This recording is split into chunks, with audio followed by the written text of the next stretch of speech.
Where do you draw inspiration for your story when writing a D&D campaign? Which archetypes inspire the characters you play?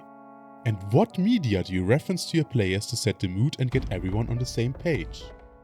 We often get those vibes from the media we consume. Books, music, movies, that kind of stuff. We call this the Appendix N, as this is what the original creators of D&D called their very own list back in the 70s.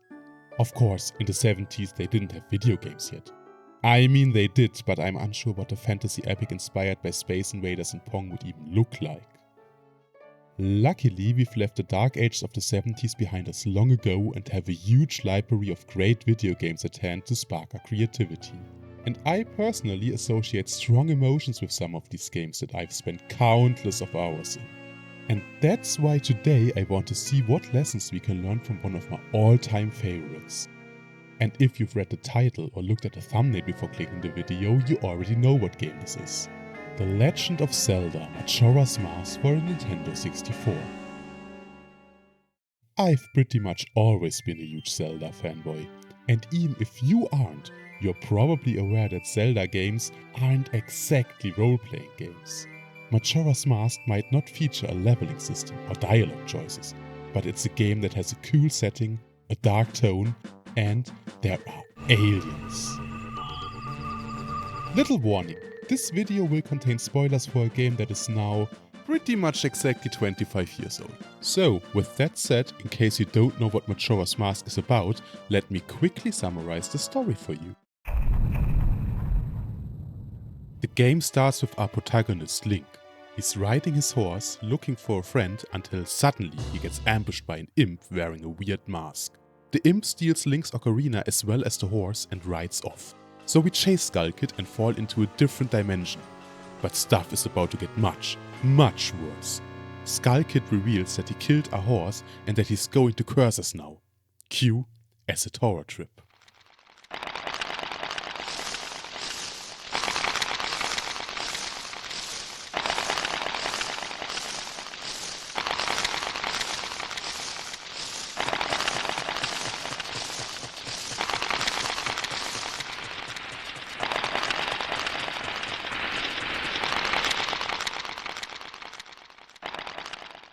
He turned us into a Deku, a plant creature native to this world. He laughs at us and flies off. We obviously can't let the evil guy get away, so we start our pursuit, only to get stopped by a masked salesman claiming he can return us back to our former self. All we gotta do is do him a teeny tiny favor. We turn a precious mask that an imp stole from him. Unfortunately, he has to attend some business elsewhere and is going to leave in 3 days, so we gotta hurry. With the trusty fairy at our side, we explore Clock Town that has some kind of yearly carnival going on, the only time of the year that the clock tower is accessible. Conveniently, that is where Skull Kid awaits us. As the 3 days pass, we realize that something is very wrong with the moon. It seems to be getting closer to Earth every single day. Rumor is spreading that the moon will crash into Clock Town and people start fleeing.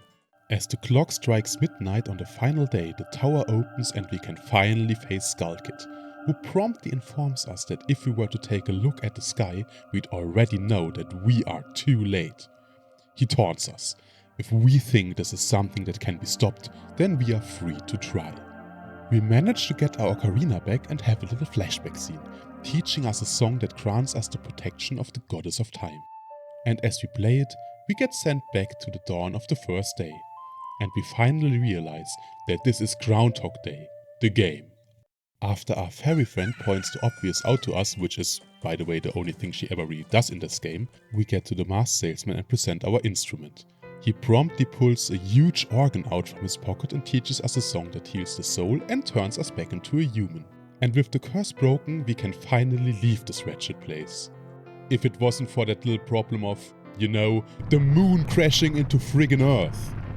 The salesman realized that we did not in fact return his mask and reveals that it is called Majora's Mask, an accursed item that has the power to cause a terrible catastrophe. So yeah, that's the story of Majora's Mask. Or at least how it starts. Let's now take a look at what we can take from this for our D&D game. Considering how powerful characters are in modern D&D, the game can often feel like a fantasy superhero game. But if we go back to the early editions or games that take inspiration from those, like Shadow Dark for example, we can see that those fantasy games feel more like actual horror games.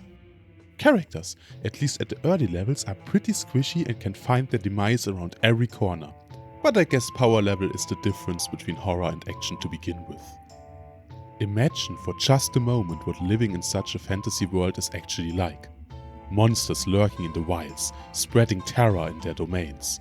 Ancient dungeons, filled with monsters that don't just want to kill you, but suck out your soul or take over your very mind. And even those that just want to eat you are absolutely horrifying. Mimics, cloakers, or the humble gelatinous cube.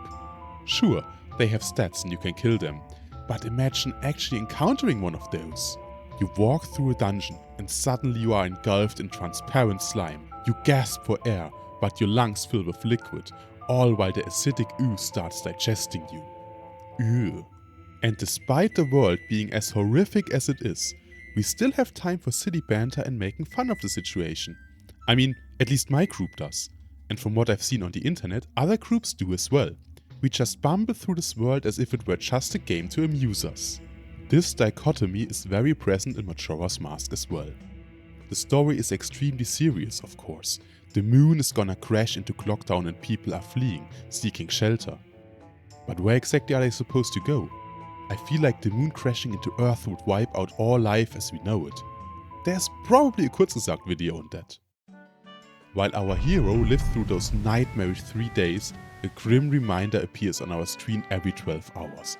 Reminding us what little time we have left before all life in Termina ends. The music amplifies this feeling of urgency as well, getting a little faster on day 2, as if you are supposed to hurry up. It seems hectic yet still mostly cheerful.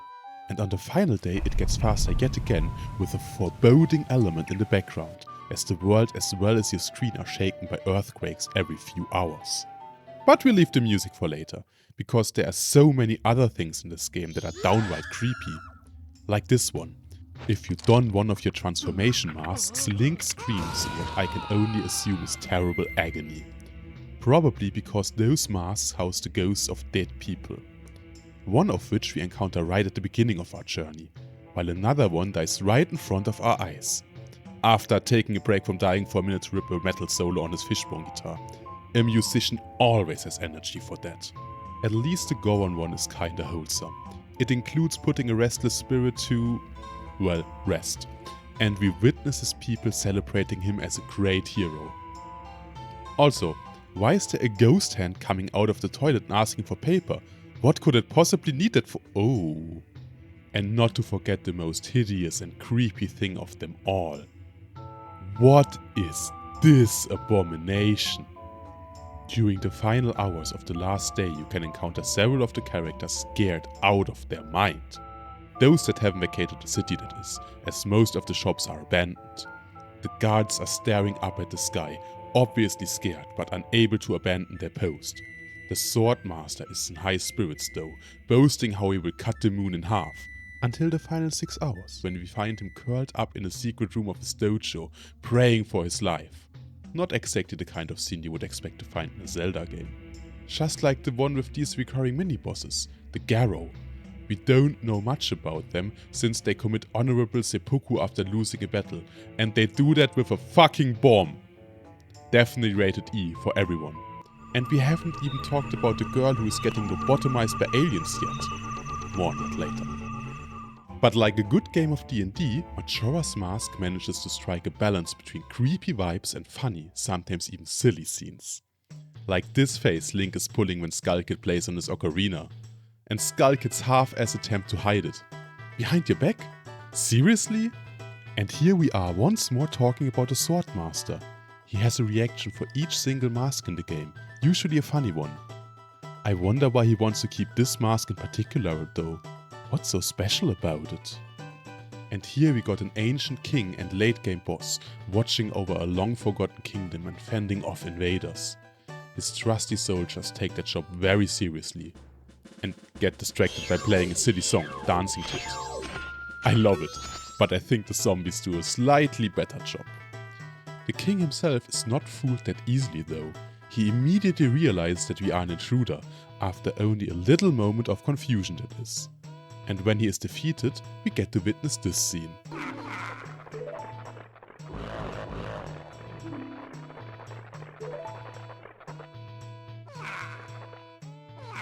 Ridiculous.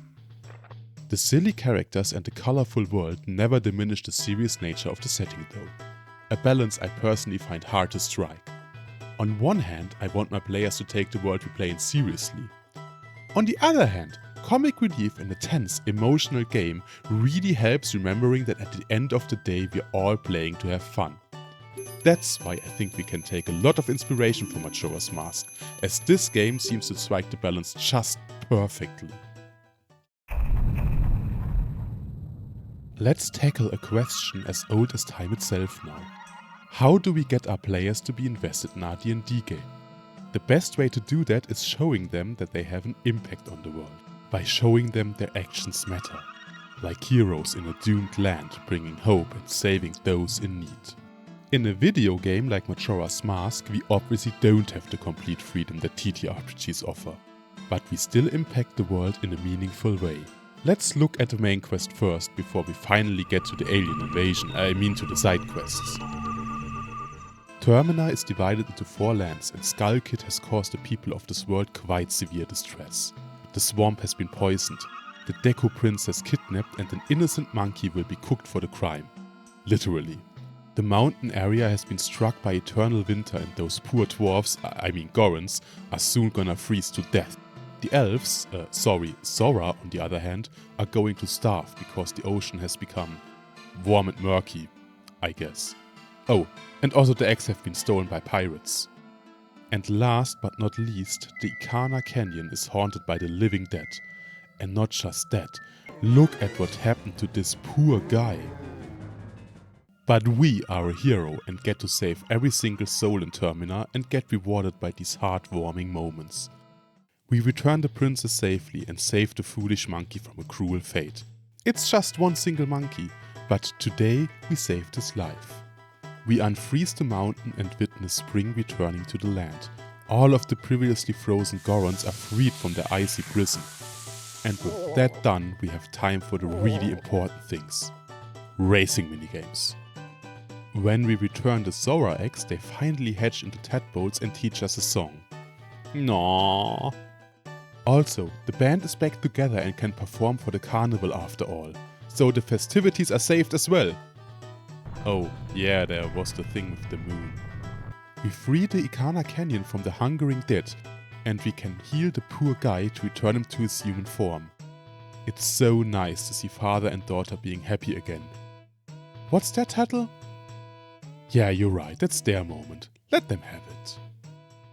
Where we have the strongest impact on the story though is in the side quests that this game is famous for. The mayor's wife is concerned since her son Cafe has disappeared and she sends us on a quest to find him. We happen to come by as the hotel's receptionist Anju receives the mysterious letter and she tries to squeeze information out of the mailman. But he's a man who lives by a strict code and adheres to the Termina Mail Service's sacred vow not to disclose any information, no matter how hard the woman pushes. She asks us to meet her around midnight in the hotel's kitchen, which has questionable hygiene standards. At midnight, she reveals to us that the letter she received is from her missing fiancé, and you won't believe who that fiancé is. It's Cafe. She hands us a letter which we put into a mailbox and then discreetly follow the mailman to the laundry pool, where he hands the letter over to a little boy. Wait a minute, is Anju engaged to a child? No, don't worry. Skull Kid has cursed Cafe to go through puberty again. It all comes back to these curses as you see. Cafe can't bear to face his fiancée like that and, I'm not making this up, not because of the inconvenience of being a child for the time being, but because the mask he made as a wedding gift got stolen. We do some more detective work to figure out who stole his prized sun mask and face the thief, with only 12 hours remaining until the moon crashes into Earth and destroys all life on the planet. But apocalypse be damned, true love is a more pressing matter. Hey, Cafe, you can see that there's a pressure plate, it's pretty obvious. Ah, crap. We fight our way through some enemies and stop the elaborate mask disposal system that Harkon has built up. I mean, seriously, that guy must be a genius engineer. Why does he do petty crime to begin with? Anyway, we retrieve the mask and just in time, only 6 hours remain. Since we delivered Kafei's pendant to Anju earlier, she decided not to flee town like everyone else. And again, where would you even flee to? The moon is crashing into Earth. At the last possible moment, Kafei arrives and we witness this heartwarming scene. To be young and in love again. Good thing Anju didn't listen to her hag of a mother who told her to ditch the guy.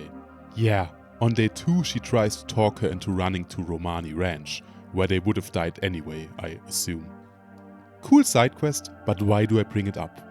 Because that's something you gotta do for your D&D campaign as well. Making your players care. We care about the fate of these 2 young lovers because it's an emotional story. And despite everything else going on, we can't help ourselves but feel good when we are finally done with reuniting those 2 lovers. And speaking of emotional side quests, I promised you aliens, didn't I? In video games as well as TTRPGs, we really need to know what's at stake to understand the impact we can have on people's lives. And on Romani Ranch, a girl tells us a story. Each year, 2 days before the carnival, they turn up to steal the ranch's precious cows. And even though this is a yearly occurrence, no one seems to believe the poor girl for some reason. We also don't find out what usually chases them off. Personally, I believe it's the dog, because it shows us where the closest ghost is. So they steal the cows. Big deal. But what they also do is kidnapping Romani and lobotomizing her. I mean, look at her. What have they done to her? She's barely there. And that's how most players will actually meet her for the first time. Because you need to do some time travel shenanigans to get to her in time. But that's not really important right now. Time travel is stupid anyway. So we travel through time and space and get reunited with our horse, which Skull Kid didn't kill after all. We show off our bow skills and arrive at midnight to fend off the alien invasion. And we save not only a local business, but this innocent girl from whatever it is they would have done to her. Seriously, Nintendo, what the f***? And that's the important lesson here. Show your players what's at stake and then let them have an impact on the world. And add some aliens into your world building while you're at it. Because every D&D campaign gets a little bit better if you add just the right amount of spaceships. I recommend having crashed ones though, they make great dungeons. Speaking of dungeons, the name of the game is Dungeons & Dragons after all, and dungeons are a huge part of the Zelda formula as well. So, how do Majora's Mask dungeons hold up for our TTRPGs? Some bookkeeping first. There are 4 main dungeons in the game, 5 if you count the Inside of the Moon, as well as 5 mini-dungeons. 2 of which are spider houses where you collect some tokens and get a mask or wallet at the end. That's not really what most people would agree makes a good D&D dungeon, so let's not talk about those. They're pretty cool though. As is typical for the Zelda series, the other dungeons offer puzzles, cool items and some more or less challenging battles. But why do we have to clear those dungeons? Because the world of Termina has 4 guardians, in the form of these weird giants. I mean, damn, look at those legs. Where was I? Oh yeah, those guardians were trapped by the Skull Kid and now the 4 lands are suffering. So we gotta destroy the 4 bosses and take their masks to save the guardians as well as the people living in Termina. Let's look at the dungeon design. In my opinion, there's one big problem with the dungeons of this game, at least from the perspective of a TTRPG. They are hella linear. If you've ever played a Zelda game, you know the deal. Find a locked door, go find a small key. Get to a roadblock, come back with the dungeon item. And don't get me wrong, this formula works great. For a video game. But for a good old D&D dungeon crawl, that simply doesn't work. I need some non-linearity. I need unconventional ways to traverse through a dungeon. Alternative entries, shortcuts, secret rooms. And aside from that, I need the freedom of choice. But a video game can by its very nature not offer the same freedom a TTRPG does, so I won't hold that against Majora's Mask. And actually, Majora's Mask does a rather good job in that regard, at least with its bosses. If you're used to other Zelda games, you'll know that bosses usually have a big, shiny weak spot that you attack with a specific item from that dungeon until they're dead. Majora's Mask works a bit differently, for the most part at least. You can attack the bosses with basically everything. Sword slashes, attacks in your transformations, bombs, arrows, whatever the hell you like. Just hit it till it's dead. And I think this is really cool, and it's a pity Nintendo changed that in the remake for the 3DS. Also, I had to show this part of a boss fight. I mean, what the fish? But we don't just want to see what Majora's Mask does well and what it doesn't. We want to know what we can actually learn from this game. And while the dungeons are linear, they have interesting ways of traversing them. Mostly thanks to the several forms Link can take. We roll through dungeons in our Goron form, ignoring lava and basically everything else in our way while doing so. We can fly around in Deku form, if we're careful enough not to get hit or burned to death at least. And in Sora form, we swim of course. Sometimes we even have to look for really creative ways of moving around, like getting grabbed and thrown by this hand here. And we also get to fight all kinds of interesting monsters in the dungeons, and have to avoid deadly traps. Both staple tropes in D&D as well, and for a good reason. But, and that's important, we can find creative ways to avoid enemies at times. Like zombies which just start dancing instead of attacking us if we just approach them with the correct mask. And I think that's good enough for a Zelda dungeon. To spice up your D&D dungeon, add some social encounters though. Being able to negotiate with monsters or just talk to them can make a huge difference. And players will get really creative if you offer them alternative ways to dispose of an encounter. There is one dungeon in this game that kinda works like that. But only kinda. Since you have to go in and bring a lot of items and trade them to these mummies to progress it. It's quite honestly just tedious. If you get to this dungeon, just look up what you need beforehand. And to get the milk one of the mummy needs for its calcium deficiency, you can explore Termina Field, find a hidden hole in the ground, and down there you'll find cows. Why? So far we've mostly talked about the story and the setting of Majora's Mask. But what about the actual game mechanics?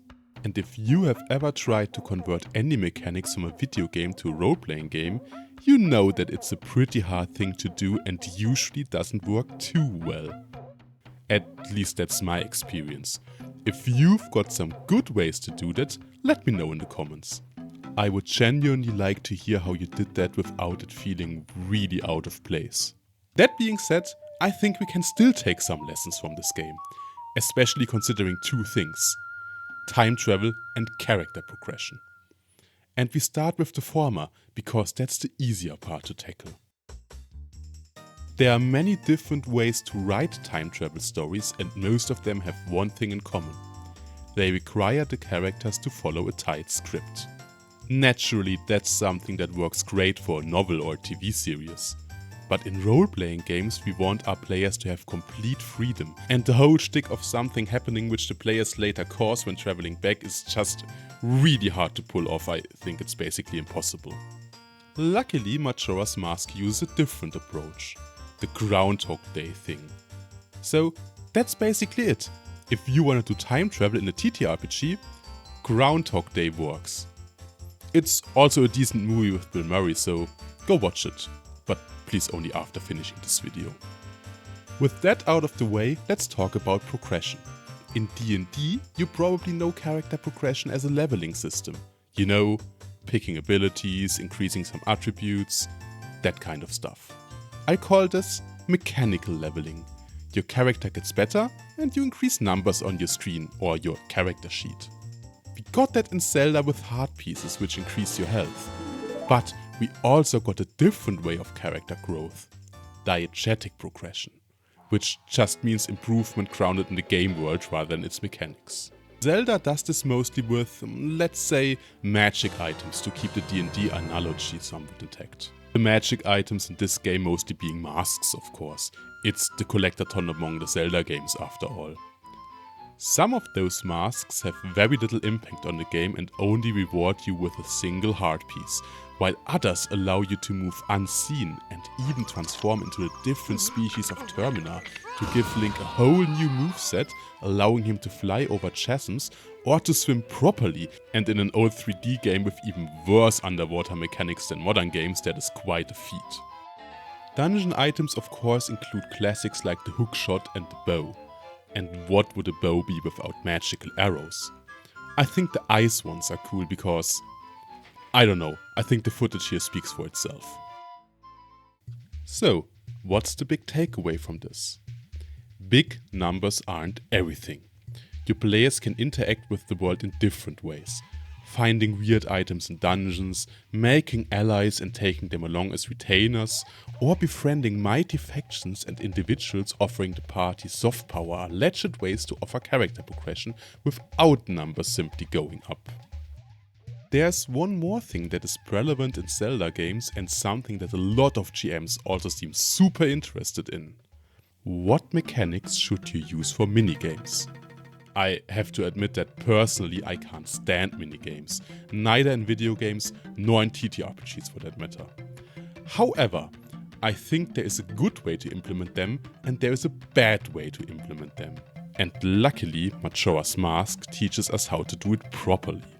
The bad way to do this is to add a mechanic that works completely different than anything else in the game and use it only for a super fringe thing that appears nowhere else in the game.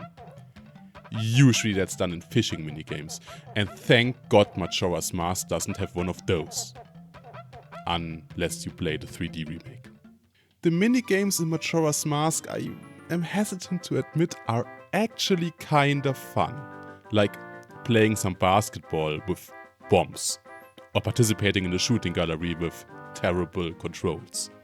And that's basically all there is to say. If you want minigames, just use existing mechanics. And if you need to create new ones just for some side activity, it's probably not a great one. But let's take a step back from the minigames, because there's a really important aspect of the game that we don't want to forget. The exploration part of this game is just done ridiculously well. You know, exploration, like one of the 3 pillars of D&D. The game looks rather linear at a glance, going from the swamp to the mountains to the Bay Area and finally to Ikana Canyon.